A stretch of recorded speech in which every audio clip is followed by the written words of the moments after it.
Okay, welcome everyone. Virginia Free first video conference discussing within the Evaluations Committee framework, piece of legislation from the 2017 session, Senate Bill 1578, one that we term Airbnb, but not really Airbnb, short-term rentals.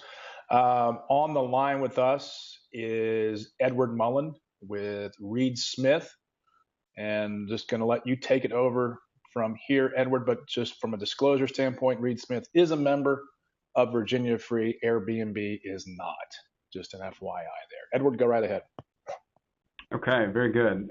Thanks for allowing me the opportunity to comment, and I'll start with the threshold point that's an important one, and then get into some background on where we've come from and this year's legislation. But my threshold point is that Airbnb was neutral on Senator Norman's bill, didn't support, didn't oppose, and the reasons for that I think will come out in our discussion.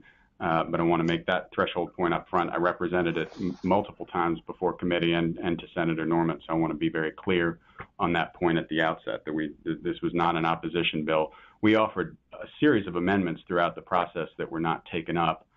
But even notwithstanding the fact that those weren't taken up, it was not an opposition piece for us at all. It was just a neutral piece and no opposition at all. So with that upfront point, I thought a little bit of history is helpful, and then we can get into this year's bill. So obviously, short-term rentals are not a new issue. They are newly prevalent because of various hosting platforms, but they've been going on for a long time, and localities have been regulating them for a long time. It's just that because they are more prevalent, I think more issues have cropped up, and specific concerns regarding tax collection and stuff and land use type things have cropped up because they are more prevalent. So, but not a new issue. Current law, status quo. In fact, status quo today, before anything changes, is localities can regulate, prohibit, do whatever they want as to short-term rentals. And in fact, lots of localities have done that. Certain localities have had prohibitions on the books for ages, prohibiting short-term rentals. More recently, localities have passed regulation ordinances, including registration provisions requiring hosts to register with the locality in order to provide short-term rentals. Charlottesville is an example of that. City of Virginia Beach has done a version of that. And there are others. So that is current status quo. Localities have been doing that, prohibiting, regulating, limiting for a long time. And of course, generally applicable laws like ABC laws, if you're serving alcohol to anybody, are applicable, have been, continue to be, are now. So that's sort of level set status quo. Our 2016 legislation that Airbnb sponsored last year had two basic components to it. The first was a preemption of local authority to regulate short-term rentals. It wasn't a total prohibition, but it was a fairly broad prohibition at the outset, saying generally applicable laws are okay, but as to somebody renting out their primary residence, all right, so not secondary residence, not any sort of commercial property, but their primary residence, localities were prohibited from putting limitations on that. So it disrupted the status quo by setting forth a preemption on the regulatory side. In addition to that, it set up a centralized collect and remit system. So for the hosting platform to collect taxes on behalf of its hosts who owe them. They owe them currently, they have always. But to do it on their behalf, step into the shoes of the taxpayer and pay those to a centralized location, the Department of Taxation. The reason for that very quickly is very straightforward. We can do that as to the sales and use tax because it's a state tax. We would have needed legislative authorization to collect the transient occupancy tax and pay it to the state. If we were going to do that from a business standpoint, it makes all the sense in the world, and I think will to your listeners, that when you step into the shoes of the taxpayer and you accept liability and audit and all of those sorts of things, doing that with one auditor and one set of liability is much better than doing it with 130 different localities around the state and entering regulatory auditing relationships and liability relationships with 130 different localities and commissioners of the revenue and all that sort of thing. So that was the reason for that piece of it.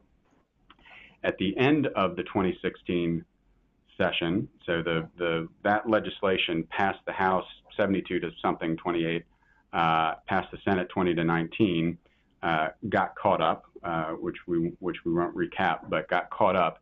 The final bill that had a reenactment clause on it included a local registration allowance. Now, the reason that needed it was because we had preempted local authority otherwise. So we basically had a general preemption as to your primary residence, but then dialed that preemption back slightly to allow for and provide for host registration requirements. So that's an important sort of threshold point.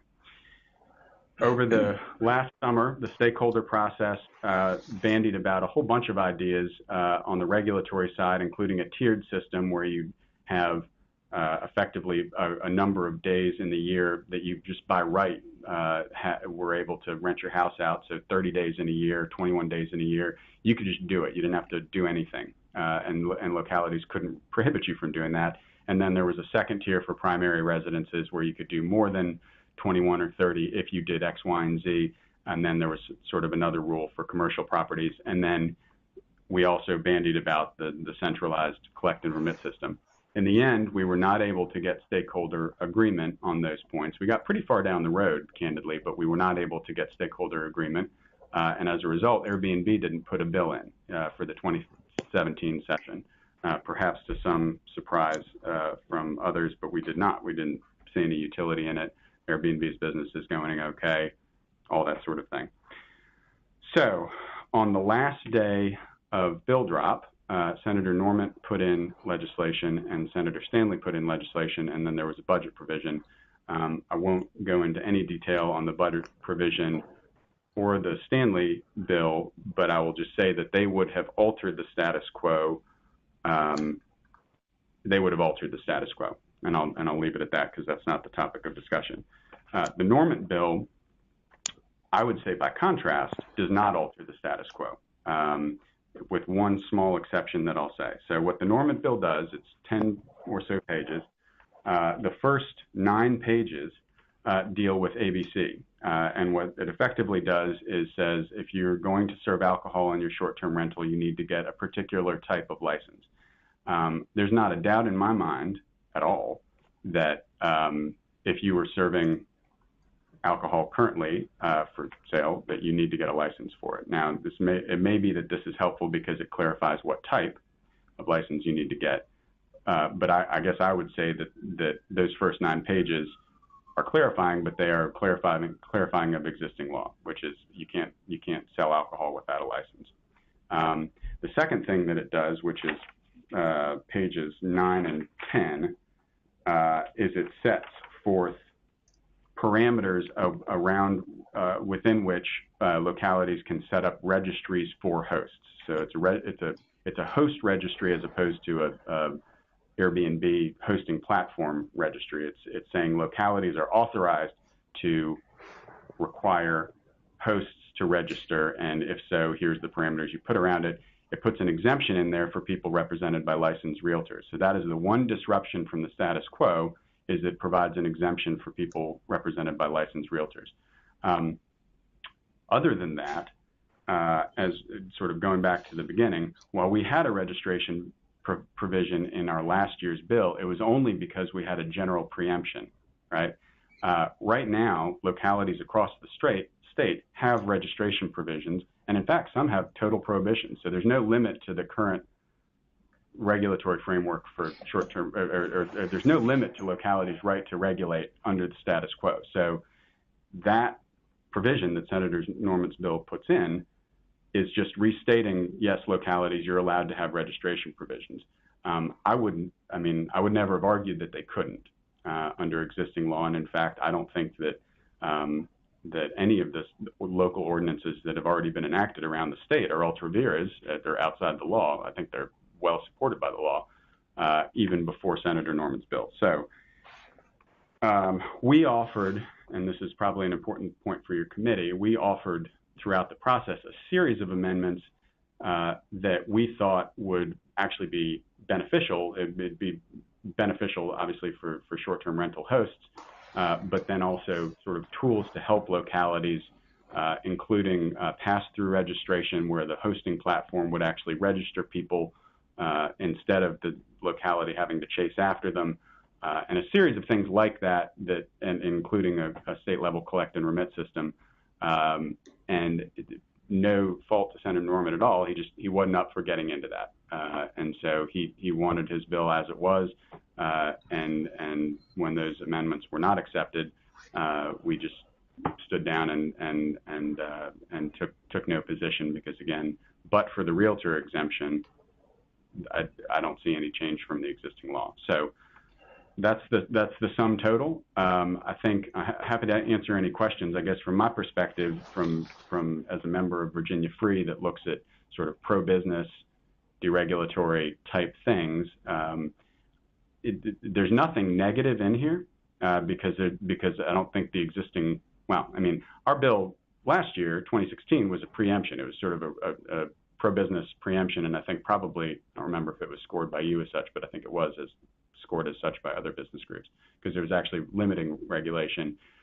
This is restating that regulation is allowable, but it's still restating it. So it's not necessarily negative. It's hard for me to see it as a positive from a pro-business standpoint.